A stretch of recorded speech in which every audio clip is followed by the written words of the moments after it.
We all come across probably hundreds of forms in our everyday life. Knowing how to fill in one form, like the form to join a library, makes it easier to fill in the rest. Like many forms, this one asks you to write in block letters which are easier to read. Again, like most forms, it asks for personal details first.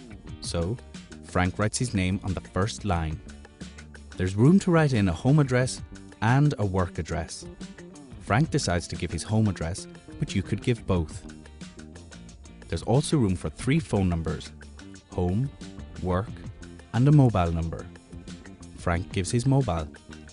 The form asks you for your date of birth. Frank was born on the 22nd of July, 1981, so he writes 22 for the day, 7 for July, because July is the 7th month of the year, and 81 for 1981. The last thing he needs to do is to sign the form.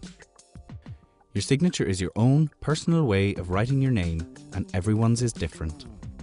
As well as basic information about your name, address, and phone number, many forms ask for additional information, or they may ask you for information in a different way. If you want to vote in an election, your name has to be on the register of electors.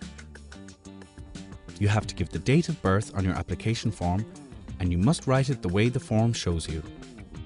Someone born on the 22nd of July, 1981, puts the day in the first 2 boxes, 2 for the 22nd, the month in the 2 middle boxes, 07 for July, and 81 for the year 1981 in the last 2 boxes.